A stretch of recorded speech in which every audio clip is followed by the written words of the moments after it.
Good afternoon and welcome back. My name is Greg Fox, for those who weren't here earlier, the Interim Director of the Sydney Southeast Asia Centre, and it's an absolute delight to have so many of you here joining us for Politics in Action 2024. We're now going to move to the Mekong Delta region, and our next two speakers are going to talk about Vietnam and Laos. As many of you would know, the relationship between Australia and the Mekong region has been growing rapidly over recent years, culminating in a comprehensive strategic partnership between Australia and Vietnam just earlier this year, and the incoming visit of Chairman Mai from Ho Chi Minh City next week. There's really been a significant escalation in the level of diplomatic engagement between our two countries. There's also been considerable dialogue around regional geopolitical issues as well. And so I'm really looking forward to hearing what our speakers this afternoon have to say about that and about the domestic political environment in those countries. First of all, we're going to go to Vietnam. And our speaker today is Mr. Layton Pike from RMIT University. Layton has been the Executive Director International at RMIT since the end of 2022, where he oversees the university's global strategy and partnerships in the Asia-Pacific region. He was previously Global Advisor and Director Global Strategy at RMIT, and he co-founded the Australia-Vietnam Policy Institute, which is a pioneering public policy hub that fosters collaboration and impact in the relationship between Australia and Vietnam. Layton's expertise spans policy, development cooperation, and legal affairs. And he's also contributed to University of Melbourne and the Australia-Vietnam Young Leadership Dialogue. So please join with me in welcoming Layton Pike.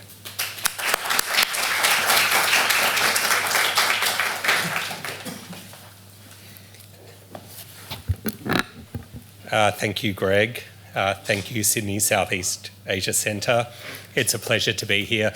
Greg missed a few things from my bio. The first is in grade 7, when I was 12, I did my first presentation on Vietnam. I'm hoping today is slightly more advanced. I found it on a VHS recently and managed to somehow get it onto the computer, which my Vietnamese son, I must say, is very proud of.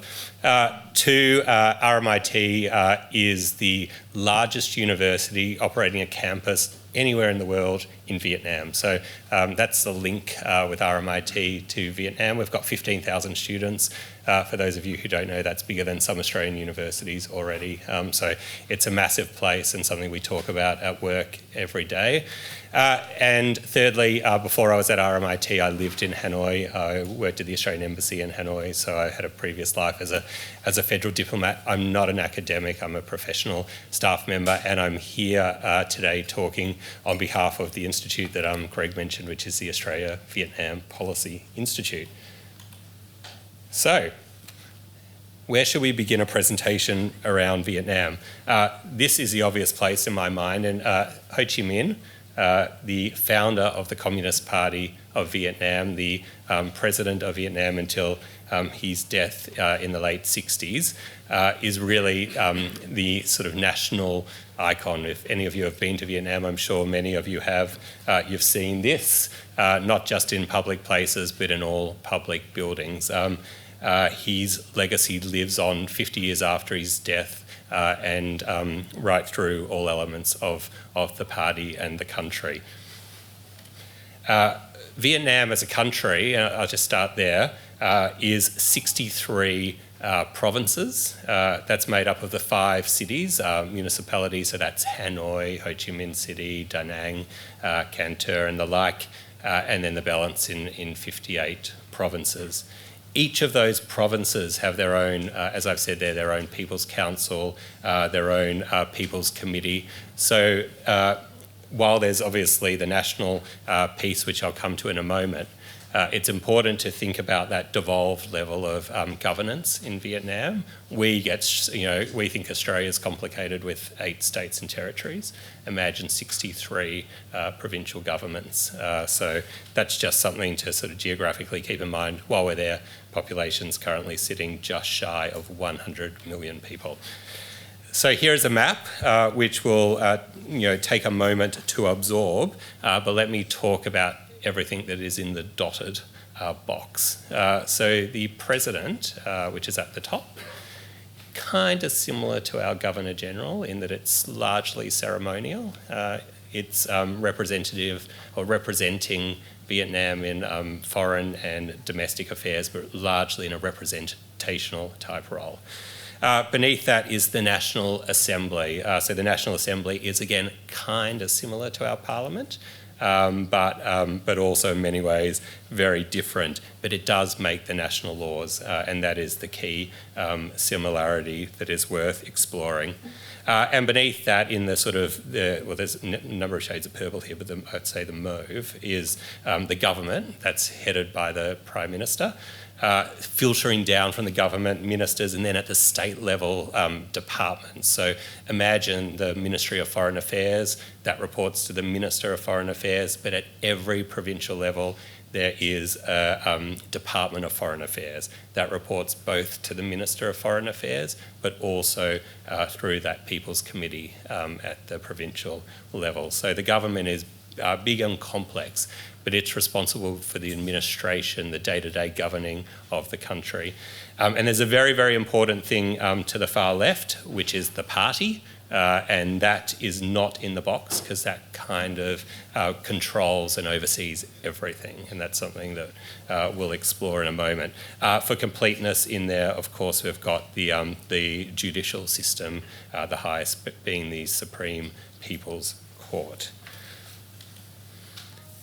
So the party, as I said, the principle, the socialist orientated market economy, still lives on today. That follows that thought of Ho Chi Minh himself. It's got, I mentioned already, a population of 100 million. The party's membership is currently sitting at 5.3 million, and its membership is going to be right through. If you think about the chart I just had, the membership is right through all those positions. So government members, judicial members, you name it, would be party members. Some, but not all, obviously, when you look at the numbers. But in terms of the party machinery, the top part of the party machinery is the National Congress. That's the big 5-year coming together of the party. The next one is the 14th, and that will happen in 2026. So we're about 18 months out from the next National Congress. Beneath that, those institutions I've got listed on the slide, the top one being the Central Committee, that's 180 permanent members and 20 alternate members. It's actually meeting next week, and we'll get to why, because it only normally meets twice a year, but there's a bit going on at the moment. Beneath that is the Politburo. The Politburo, again, a little bit like our cabinet. It's 18 top party people. They make the key decisions. They really are the centre of power. Beneath that, the Central Military Commission. We've already had a theme this morning around military, this afternoon I should say, and that is under the purview of the head of the Communist Party. And lastly, the Theoretical Council, which is overseeing ideology. These are the faces of the current Politburo. Note, it's dropped out in the slides. That's weird. We won't blame censorship for that, but I had starred the 5 who are no longer in the slides that I sent. But these are the current 18 members of the Politburo, and I'll talk to you about the no longers in a moment. There's a lot of men on the side, as you can see, and there's a few uniforms. The current leader, so the leader of the Communist Party of Vietnam, also the chair of the Politburo, is General Secretary Nguyen Phu Trong. He has been in that role for a phenomenal, I think 13, 14, 15 years now. You're meant to retire from top office at 65. He's 80, so he's stood the test of time. He is widely understood to be going in 2026, but he has been a force of consistency and continuity since, here it was 2011 that he took that role. So this is a photo just to pause and talk about for a moment, because this is very, very topical. This is happening right now, and I must say this is quite unusual for Vietnam politics. As for those of you who aren't readers on Vietnam, we don't talk about this level of disruption all the time. But right now, of the 4 top roles in Vietnam, so the 4 top roles is president, party leader, head of the National Assembly, and prime minister. 2 are vacant, and that's because of what's being dubbed as the burning furnace, but it's been an ongoing anti-corruption campaign under Trong's leadership that has heated up and heated up and heated up, and one could say is now burning. So the photo on the left of the 5 men, these are, or were I should say, the most influential figures in Vietnam's politics. So moving across, and just make sure it's the same for you. So yeah, starting from your left, that fellow on the far left, he is Vu Van Tuong, and he is the most recent serving president of Vietnam. He is the youngest in Vietnam's history to serve as president, and he resigned earlier this year. I'll get to that in a moment, leaving that role of president vacant. The guy next to him is Nguyen Xuan Phuc. He is the former Prime Minister of Vietnam who went on to be state president. He was the president immediately before Tuong. He resigned in 2023. In the middle is the current Prime Minister. He remains. He's the one Greg mentioned. He came to Australia in March this year, enormously successful. He has managed to retain office up until now. He is a bit of a face of continuity. That's General Secretary Trong next in the red tie, as I've already spoken of. And last is Vu Dinh Huay, who was the chair of the National Assembly. He also visited Australia. He's also resigned last month. So 2 of the top 4 roles are vacant. It's all part of the anti-corruption campaign, but importantly, none of those top leaders have been directly accused of anti-corruption. Rather, there's linkages. And there's a whole spaghetti tree beneath them of accusations, arrests, and the like. These are just the top faces to which we're talking about now. So you can imagine the time between now and 2026's National Congress, or whatever happens in between, is going to be very interesting. As I mentioned, there is a special meeting of the Central Committee next week. We might see some new faces after that, but there is one face that I have dropped on this slide, which is the current Minister of Public Security, To Lam. He is a powerful minister. He's responsible for the police of Vietnam. He has managed to not only survive, but I would say gain some influence and power as these others have been moved to the side. We can explore that a bit more in the question and answer session. So let's keep moving, because I've got a few things to say. So Vietnam's foreign policy, I did an article on this recently. It's coined by the Vietnamese as bamboo foreign policy. Picture bamboo. It has this amazing ability to be both sturdy but flexible, and there's always a lot of it. And that's the metaphor for Vietnam, because it's friends with many. If you look across its foreign policy, it's friends with many, from Russia to US. The General Secretary has been received in the Oval Office. What a phenomenal thing in a short history since the America or Vietnam War, through to Russia, Korea, Japan, Australia, the ASEAN states. So it's friends with many. Its state receptions are always grand. There's always a state visit in Hanoi, and its leaders are always on planes. Hence the visit of Prime Minister Chin here only a few months ago. He got a bilateral after the ASEAN summit. The economy is a phenomenal success story. I've just dropped in there something from the Economist Intelligence Unit. The fastest growing economy again in Asia, predicted for the next 4 years. That's being driven by a whole range of things. FDI, which I'll get to, enormous infrastructure investment in country. When you go there, you just see it. I go every 6 months and I'm like, oh, there's a new building, there's a new building. It's the pace of change is just phenomenal. And of course, the ongoing sort of lower costs of labour, making it an attractive destination, and the diversification strategy for many countries as it looks beyond China, and the sorts of things that are being now produced in Vietnam, like, for example, your mobile telephone. So yeah, that's just taking that FDI piece to the next level. 60% in manufacturing. I've already mentioned the phones, TVs, that kind of thing. Your footwear is probably from Vietnam. There's more eucalypt furniture coming out of Vietnam than there is Australia. The list goes on. So it's a phenomenal FDI story. Just running through those major partners from a trade perspective, the US is at the top, and that's closely followed by China. I've already mentioned the kinds of things that are moving in both directions. And from an investment perspective, Singapore is actually at the top. That's largely services driven, financial services, real estate, professional services, insurance. That's closely followed by South Korea. They've got Samsung there, they've got Lotte there. I should have mentioned on Singapore actually, they've got some really big tech parks. Lego's now there, they've just pumped in $1 million for Lego. So a lot of that stuff that might have been happening in China sort of a decade ago is now kind of happening in Vietnam. And that's just a wrap slide on the economics. So these key drivers are really, really outward-looking trade and investment. That's linked to foreign policy. They're not just playing bilaterally, they're playing multilaterally. So they're in APEC, they're in every forum, they're there and they're integrating. That focus on education, focus on innovation, but still reasonably cheap labour, and a number of incentives around clean and green energy.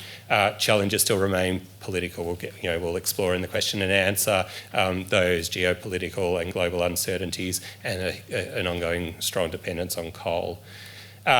Human rights I wanted to touch on because it's you can't not.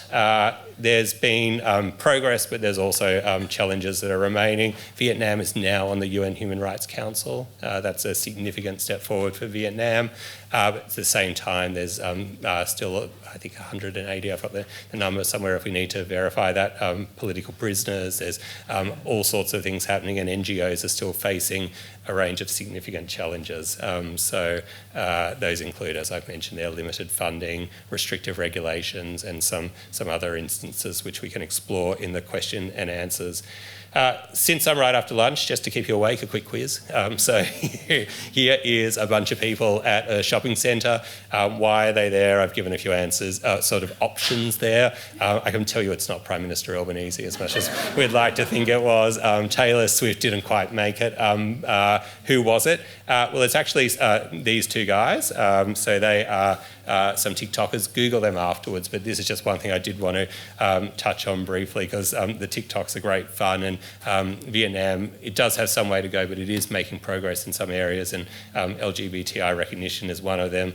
When I was there was significant progress. The first gay pride march happened in Hanoi back in 2012, and legislative reform has continued. So that, NGOs are playing a useful role, and reform is happening, albeit not linear, and LGBT is one good example of that. And sort of coming toward the end, because I've had the time mark, Prime Minister Albanese was there last year, so we've mentioned Chin was there this year, Albanese there last year. That's phenomenal to have the two in such a short amount of time, and as Greg mentioned, that reflects the strategic and economic importance of Vietnam for Australia. He was pretty smart, or he had smart advisors, because he did really the sorts of things that the Vietnamese will remember. He drank at beer hoy. Business is done at beer hoy, it's not done in a meeting room. And he would have made the point, the barley and the beers from Australia. So, that would have been sort of the linking point. He ate banh mi, top right-hand corner. He would have said the wheat's from Australia, but this is symbolic, and this is his advisors saying engage in culture, because, business starts with friendship, relationships start with friendship, and this is how we do business. So there's a lot of smiles here, and that really set up for that comprehensive strategic partnership which Greg mentioned, which is happened in Canberra in March of this year. That's the highest level of diplomatic relations that Vietnam has. So Australia's up there at the top.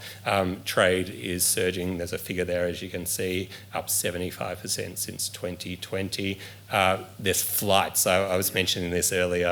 A couple of $100 are in Vietnam return. There's such a frequency of flights. It's not just the people; it's what's in the hull. So I think it's one to watch. And as the politics of the region changes for Australia, it becomes more and more important. So that brings me to, I guess, what are some concluding thoughts before we explore in questions. So firstly, and really importantly, as I've mentioned, the Communist Party of Vietnam does remain the absolute grip on power, and that's at all levels, and that's influence remains and continues to build. So there hasn't been political reform in any substantial way. It still maintains absolute power. That political stability right now is being really tested by two of the top four roles in an equally distributed power model being vacant, and that does test Vietnam in terms of its stable power model. Despite this, the economy continues to grow, and I think that's been really important for the party because the economic growth, the improvement in quality of life for the Vietnamese people is giving the party its ongoing legitimacy. So the economy has continued to grow and is set to continue to grow. Vietnam's out there on the world stage. You see it, you see it not just with Australia, but you see it aggressively everywhere.